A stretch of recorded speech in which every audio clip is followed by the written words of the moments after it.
Muito boa noite a todos.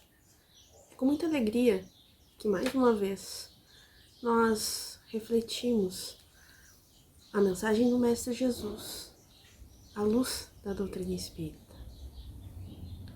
Que a espiritualidade nos intua da melhor maneira possível na condução das nossas reflexões. Que nós tenhamos força e, sobretudo, disciplina para seguirmos o teu Evangelho de luz. E tu, Jesus, siga sempre nos amparando e que sintamos no mais profundo do nosso ser esse amor que emana de ti. O tema que nos foi proposto para a noite de hoje é a parábola da figueira, texto que nós encontramos no capítulo 19 do Evangelho segundo o Espiritismo, intitulado A Fé Transporta Montanhas. O item que nós vamos falar é o item 8, em que Kardec tece comentários acerca de um recorte que ele faz da parábola da figueira. Trecho esse que eu peço para fazer a leitura agora. Quando saíam de Betânia, ele teve fome, e vendo ao longe uma figueira, para ela encaminhou-se, para ver se acharia alguma coisa. Tendo-se, porém, aproximado, só achou folhas, visto não ser tempo de figos. Então disse Jesus à figueira: que ninguém coma de ti fruto algum. O que seus discípulos ouviram. No dia seguinte, ao passarem pela figueira, viram a cerca dessa figueira e lembraram-se que Jesus a havia amaldiçoado. E Pedro, lembrando, disse a Jesus: Mestre, olha como secou a figueira que tu amaldiçoaste. Jesus, tomando a palavra, lhes disse: Tende fé em Deus. Digo-vos, em verdade, que aquele que disser a esta montanha: tira-te daí e lança-te ao mar, mas sem hesitar no seu coração, crente, ao contrário, firmemente, de que tudo o que houver dito acontecerá, verá que com efeito acontece. Marcos, capítulo 11, versículo 12 a 14 e 20 a 23. É muito importante que nós atentemos que à época de Jesus existiam duas maneiras em que as parábolas eram contadas. Uma contando e outra encenando. Essa, em especial, da figueira seca, ela é uma encenação que Jesus faz. E é importante que nós tiremos o espírito da letra. Embora nós fiquemos muito...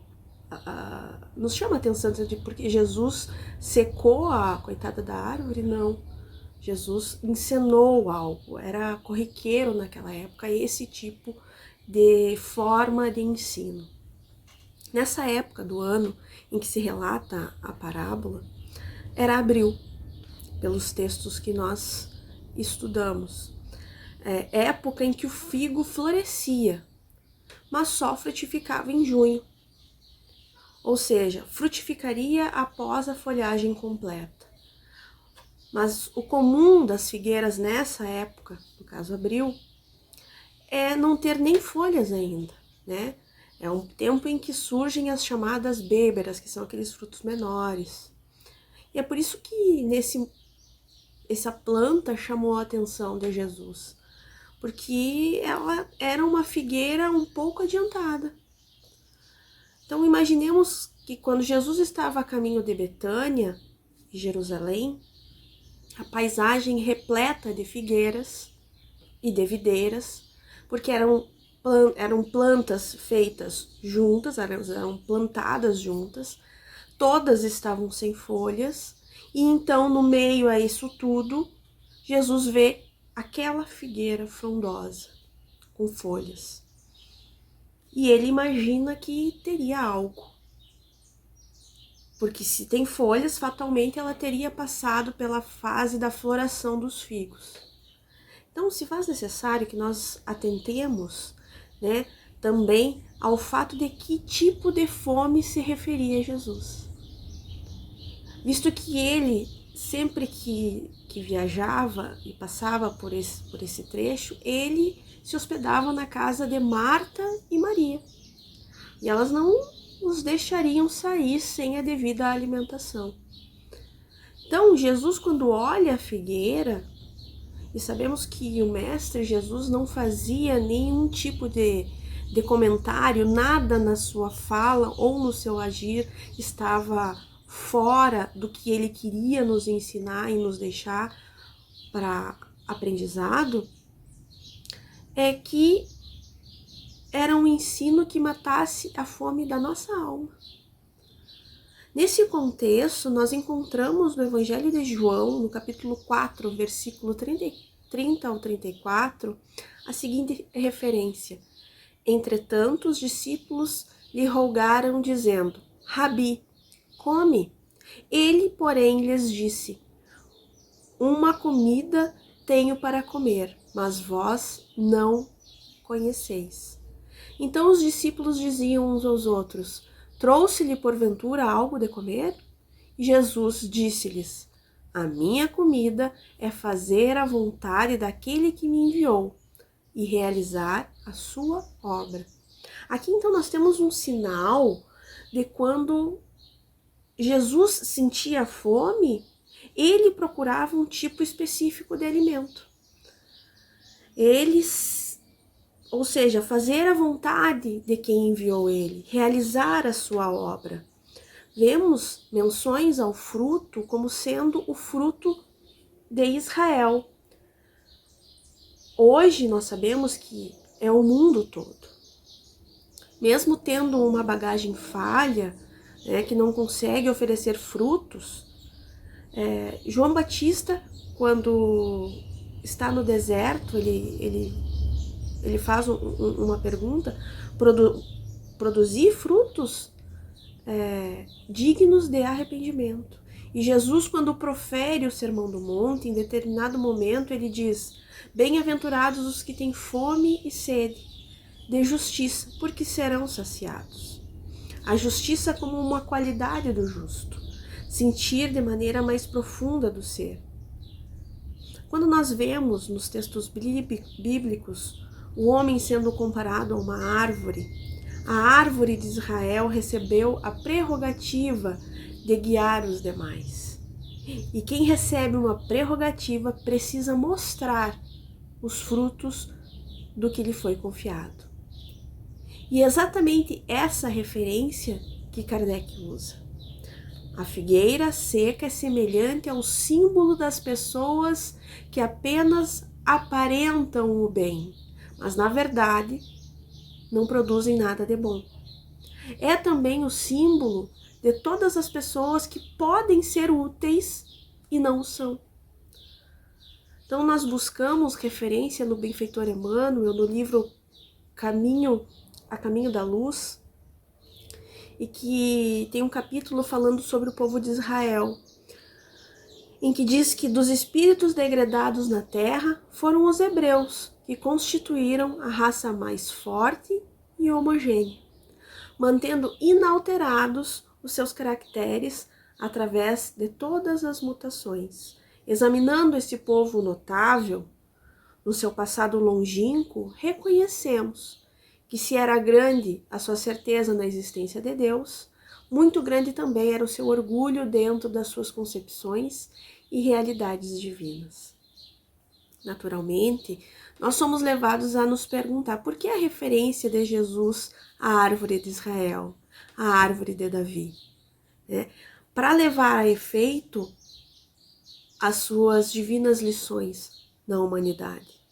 Mas a própria lógica nos faz reconhecer que todos os povos, sendo o mais crente, mas também o mais necessitado, dada a sua vaidade exclusivista e pretensiosa. E aí Emmanuel faz uma uma frase: muito se pedirá a quem muito tenha recebido. E os israelitas haviam conquistado muito do alto em matéria de fé, sendo justo que se lhe exigisse um grau correspondente de compreensão em matéria da humildade e do amor. Voltando à figueira, a parábola da figueira, ela era pretensiosa, porque ela aparentava mais do que verdadeiramente ela era. Fazendo um link com o tipo de alimento que Jesus buscava, que era fazer a vontade do Pai, ou seja, uma ação concreta, não apenas aparentar. É fazer, realizar aquilo que está dentro das nossas possibilidades. E agora nós recorremos ao apóstolo Paulo quando ele menciona a respeito do fruto. Eis o fruto do Espírito: amor, alegria, paz, paciência, bondade, benevolência, fé, doçura, domínio de si. Virtudes que trabalham essa questão do orgulho em nós. Também do egoísmo, da vaidade, da pretensão, do exclusivismo. Quando Paulo faz essa fala, ele nos deixa um ensino de que quando o Espírito se conecta com Deus de maneira profunda, essa relação de unidade faz com que ele produza todas essas virtudes, que se unificam em uma coisa só, que é o amor, o alimento. Tudo faz parte de um processo. Nós não podemos diminuir nada nessa nossa caminhada. É um grande processo no caminho do progresso moral. O que nós não podemos permitir é estacionarmos em alguns estágios.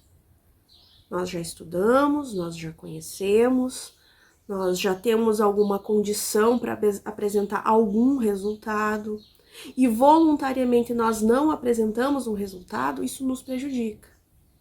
Nós estamos fugindo, nós estamos sendo figo, temos folhas, mas fruto nenhum. A espiritualidade já espera algo de nós, porque nós já estamos preparados. E quando não encontra nada senão aparência, vaidade, presunção, isso é que tem que nos fazer refletir. Jesus vem ao nosso encontro todos os dias. E Emmanuel tem uma frase no livro Ceifa de Luz que diz assim: guarda em todas as fases do caminho a caridade que identifica a presença do Senhor nos caminhos alheios, respeitando-lhes a configuração que se lhe apresente. Jesus busca, através do outro, quando nos pede frutos de paciência, frutos de compreensão, de apoio. E é nesse momento que estamos inseridos nessa passagem. Se possuímos os frutos que podem alimentar o nosso próximo, ou se estamos apenas cobertos de folhas. Tem uma pequena história que está no livro O Caminho Oculto, pelo espírito Veneranda, psicografia de Francisco Cândido Xavier, que conta a história de uma criança que queria muito encontrar Jesus e o caminho para o céu. Ele comparecia em todas as aulas, ia na evangelização, adorava escutar histórias sobre Jesus. Ficava muito atento a tudo que poderia escutar para absorver o máximo. Mas, na hora de tratar com seus colegas, ele não era muito gentil. Ele não tinha o cuidado de respeitar os mais velhos. E quando ele ia dormir, ele pedia fervorosamente nas suas preces que gostaria muito de encontrar Jesus. Que ele acreditava que se encontrasse Jesus, ele ia aprender o caminho para buscar essa redenção que ele procurava. E então ele teve um sonho, né, durante a noite, e ele disse a Jesus que gostaria muito de encontrá-lo para para aprender. E Jesus então diz para ele, então amanhã eu vou procurá-lo. Pode esperar que eu vou procurar. Então ele fica muito feliz nesse sonho. E acorda muito feliz, muito bem-humorado, toma seu café e sai a caminhar, aguardando esse encontro com o Mestre Jesus. O pai está na lavoura, o avista e o chama para as atividades do campo. Ele recusa. É muito cansativo, o sol é muito forte, ele vai suar. E passa uma quantidade de atividades que ele sempre recusa fazer, uma série de coisas que ele estavam ao seu alcance, mas ele recusa qualquer tipo de atividade que envolva o seu próprio esforço. Passa todo aquele dia e ele fica chateado porque não encontrou, Jesus não veio encontrá-lo. Você não me procurou, porque ele sonha de novo e diz a Jesus, você não me procurou? E Jesus, sim, eu procurei. Procurei todos os dias. Em muitas oportunidades nesse dia, recusaste todas elas. Eram as suas oportunidades de apresentar o fruto. E não pegou essa oportunidade. Então, Jesus dá uma série de ensinos e ele acaba por entender que Jesus está nas pequenas atividades do dia a dia. E muitas vezes nós fazemos isso. Nós achamos que precisamos fazer algo de espetacular, algo grandioso. Atentemos. Atentemos ao que podemos fazer no nosso dia a dia. A ajudar a esposa a varrer uma calçada, a ajudar a mãe arrumando o seu próprio quarto, tirando o lixo. São oportunidades em que nós temos que dar a nossa parte. Muitas vezes eu penso, não gosto de fazer isso, mas talvez seja esse exercício que vai nos ensinar a ter paciência, resignação, benevolência e até mesmo perdão. Atentemos ao que podemos fazer todos os dias, a quem está ao nosso lado. Respeitando sempre o que nós conseguimos fazer, mas nos esforçando. Porque às vezes mais vale o esforço do que a gente conseguir fazer uma hora, a gente consegue. E também, sempre pensando, fazermos aquilo que gostaríamos que fizessem para nós. E agora, nos encaminhando para o encerramento, vamos encerrar com uma prece do Espírito Meimei. Senhor, fazei-nos perceber que o trabalho no bem nos aguarda em toda parte. Não nos consintas perder tempo através de indagações inúteis. Lembra-nos, por misericórdia, que estamos no caminho da evolução, com os nossos semelhantes. Não para consertá-los, mas sim para atender às nossas próprias necessidades. Induze-nos a respeitar os direitos alheios, a fim de que os nossos sejam preservados. Dá-nos consciência no lugar que nos compete, para que não sejamos a exigir-nos da vida aquilo que não nos pertence. Não nos permita sonhar com realizações incompatíveis com os nossos recursos. Entretanto, por acréscimo de bondade, fortalece-nos para a execução das pequenas tarefas do nosso alcance. Apaga-nos os melindres pessoais, de modo que não transformemos em estorvo diante dos irmãos aos quais devemos convivência e cooperação. Auxilia-nos a reconhecer que cansaço e dificuldade não podem converter-nos em pessoa intratável, mas mostra-nos, por piedade, quanto podemos fazer nas boas obras, usando paciência e coragem, acima de quaisquer provações que nos atinjam a existência. Concede-nos forças para irradiar a paz e o amor que nos ensinaste. E, sobretudo, Senhor, perdoa as nossas fragilidades e sustenta-nos a fé para que nós possamos estar sempre em Ti, servindo aos outros. Muito obrigada, muita paz e até o nosso próximo encontro.